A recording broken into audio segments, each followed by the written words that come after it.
ناظرین آداب، میں ہوں خالد شہباز، آپ دیکھ رہے ہیں گواہ نیوز۔ ناظرین، انتہائی دکھ کے ساتھ ہم یہ خبر سناتے ہیں کہ آج ایک سچے عاشق رسول، تحریک ختم نبوت کے علمبردار، قادیانیت کے فتنے کو کچلنے میں اہم رول ادا کرنے والے شیر پنجاب امیر احرار حضرت مولانا حبیب الرحمن صاحب لدھیانوی ثانی، امام جامع مسجد لدھیانہ، آج اپنے خالق حقیقی سے جا ملے۔ یہ نہ صرف اہل پنجاب بلکہ پورے ملک کے لیے بہت بڑا سانحہ ہے۔ مولانا لدھیانوی کی شخصیت پنجاب کے مسلمانوں کے لیے ایک ڈھال تھی۔ وہ مسلمانوں کے ساتھ ساتھ سکھوں اور دیگر برادران وطن میں عزت اور وقار کی نگاہ سے دیکھے جاتے تھے۔ ان کی جدوجہد اور کاوشوں سے لدھیانہ کے مسلمانوں کو بھی سکھوں کی طرح تلوار ساتھ رکھنے کی اجازت ملی تھی۔ یہ انہی کی جدوجہد تھی جس کی بدولت وہ تمام مساجد جن پر ملک کی تقسیم کے وقت قبضہ ہو گیا تھا، ایک کے بعد ایک مسلمانوں کو سکھ بھائیوں نے واپس کی۔ پنجاب کے گاؤں شترانہ کی تاریخی مسجد میں انہی کی کوششوں سے اللہ اکبر کی صدائیں بلند ہوئی تھی۔ ختم نبوت کا معاملہ ہو یا صحابہ کرام کا احترام، مجلس احرار اسلام ہند کی آواز پر ساری دنیا کے مسلمانوں نے ہمیشہ لبیک کہا۔ مجلس احرار نے کسانوں کے احتجاج کی تائید میں بھی تحریک چلائی۔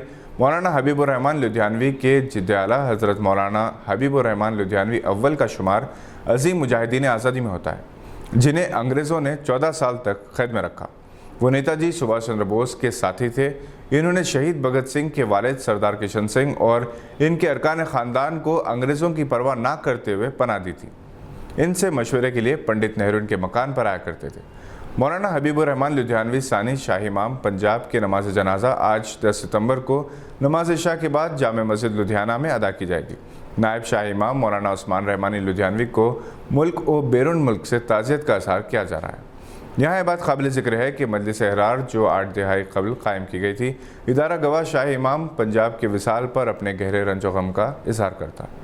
اللہ تعالیٰ مرحوم کو غریق رحمت کرے اور ان کے جملہ پسماندگان بالخصوص برادر مکرم مولانا عثمان لدھیانوی کو صبر جمیل عطا فرمائے۔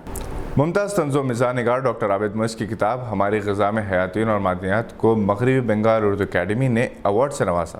ڈاکٹر عابد معز جو ماہر ذیابطیس ہیں، بر صغیر میں طنز و مزاح نگار کی حیثیت سے کافی مقبول ہے۔ ایک عرصے دراز تک وہ سعودی عرب میں رہے، جہاں اردو نیوز میں ان کا کالم بات سے بات بہت مقبول ہوا۔ طب و صحت کے مختلف موضوعات پر ان کی 24 کتابیں منظر عام پر آ چکی ہیں، جن کے 1 سے زائد ایڈیشنز شائع ہو چکے ہیں۔ حیدرآباد کے بعض عوام نے ڈاکٹر عابد معز کو مبارکباد پیش کی۔ مجلس اتحاد المسلمین اتر پردیش کے الیکشن میں کچھ نشستیں جیتے گی یا اس کی وجہ سے سیکولر ووٹس تقسیم ہوں گے، اس پر بحث جاری ہے۔ جبکہ اتر پردیش میں اس وقت سب سے زیادہ متنازعہ شخصیت بیرسٹر اسد اویسی کی ہو گئی ہے۔ ایک طرف ان کی یوپی الیکشن میں حصہ لینے پر اعتراض اور تنقید بھی کی جا رہی ہے، تو دوسری طرف ان کے جلسوں میں ہزاروں کی تعداد میں لوگ شریک ہو رہے ہیں۔ نوجوان طبقے میں وہ بہت مقبول ہیں، جبکہ عمر رسیدہ حضرات نے ان سے متعلق اظہار خیال میں تحفظات کا اظہار کیا ہے۔